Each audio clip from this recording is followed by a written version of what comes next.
Hey guys, it's Always Improving here, and today I'm back with an acrylic speed paint.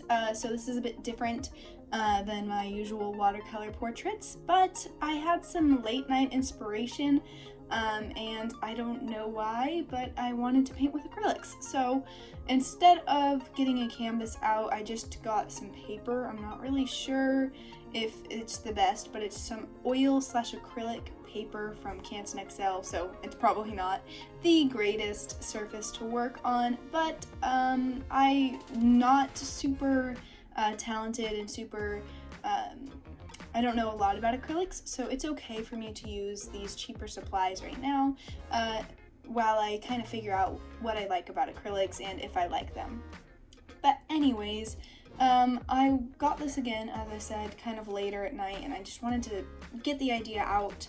I'm not really sure where it came from exactly, but I wanted to do some sort of empty stare again, which I've done in watercolors before as well, but I wanted it to be something a little bit different, and I just sketched out this idea in my sketchbook and really wanted to paint it. So the first thing I did, which you should always do, at least in my opinion, with acrylics, is the background. I wanted to make it a really bright yellow to kind of contrast the character and contrast her darker hair and skin tone.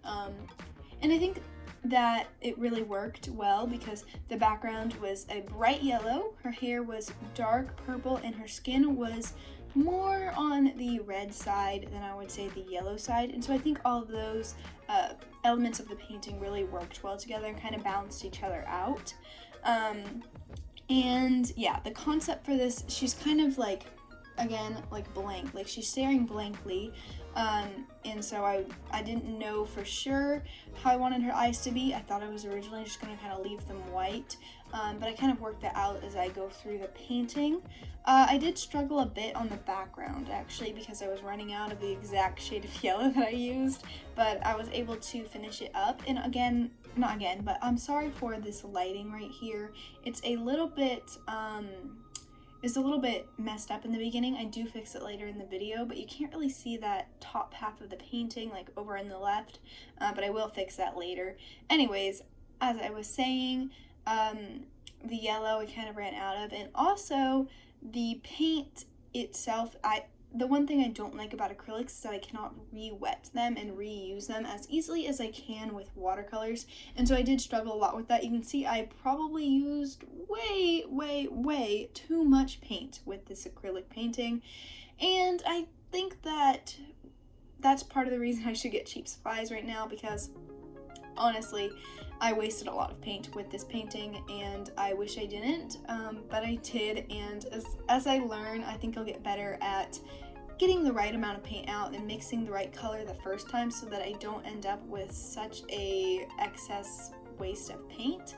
But for now, that was one of the biggest struggles that I had with this piece, was mixing the right color and getting the right hue, so I would always add more paint to try to get the right color, and it just wasn't working out right. So I did struggle with that a bit. Let's see here. Here you can see me adding some of the lips and the tears on her face.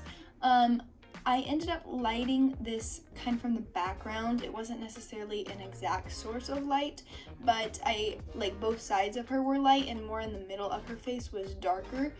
So I kind of like made the yellow the shining and the light source from this image, and I think it kind of worked out well. It was an interesting effect, and I think it worked because the background was so bright that it kind of made sense for the light source to be coming from behind her. But yeah, it was really hard to get that exact skin tone that I wanted, and you can see me go over it many times. I think the biggest struggle I had with this piece, though, was getting a smooth texture and a smooth color transition. With watercolors, it's really easy to get a smooth texture because they're not textured paints. It's just water, so it will always lay flat. The paint itself will, at least. And with acrylics, it's not that way, and you really have to work you have to work with the right amount of water and the right amount of paint to make it a smooth layer of acrylic, and that was really challenging for me. I will also say that getting a smooth transition of color, not just a smooth texture, was difficult as well. With watercolor, again, it's really easy to blend colors with literally just water. You can even do it after they've dried. But with acrylic, it is so much harder, and I think that was kind of a good thing. I mean, it was kind of fun to have a challenge, but that was one of the main struggles I had with this piece, the smooth texture and the smooth color gradients. That's probably why I reworked so many areas so many times. And here you can see me doing the eyes. I ended up deciding to make them a blue color instead of the white I had originally wanted to paint them. And I think that, while I didn't realize it then, I think that I just thought blue would look good. I think it kind of balances it out because I have the yellow background and the red skin and then like the purplish but still more of a pinky hue for the hair. And I think that that blue kind of pops, and I think it draws attention to the eyes and attention to their emptiness, and I think it kind of helps balance the color of this image. And I think I didn't realize it at the time, like I said, I thought it just looked good. But I think like looking back on it, I think it was a good choice to make the eyes blue instead of a gray or white color. Let's see here. I think the last thing I want to talk about, I think I went into some of the details too soon.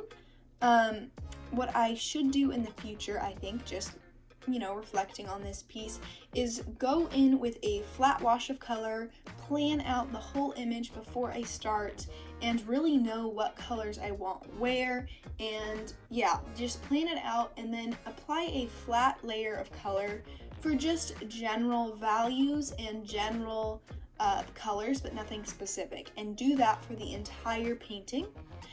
In this way, I can see how it will look and I know where to go. It kind of creates a plan for the painting so that I don't have to think about what am I gonna do next? What is the next step from here? While also thinking about how am I painting this thing that I'm working on right now. So it helps alleviate some of that decision-making process in the middle of the painting, which I think is really important.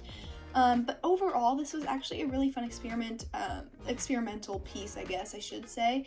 And it did take me a while because, again, I reworked a lot of the areas multiple times, but it was fun. It was nice just to paint from inspiration that I randomly got, and I think it was a good practice piece with my acrylic paints. Again, I'm using really cheap materials, but that allows me to experiment more. I would be more stingy, I guess, if I had expensive supplies, and I wouldn't want to rework a bunch of areas to try to get what I want. So again, I really liked this piece and I think it was really fun, and I really hope you enjoyed watching this video, and if you did, I hope you'll stick around for the next one, and I'll see you then.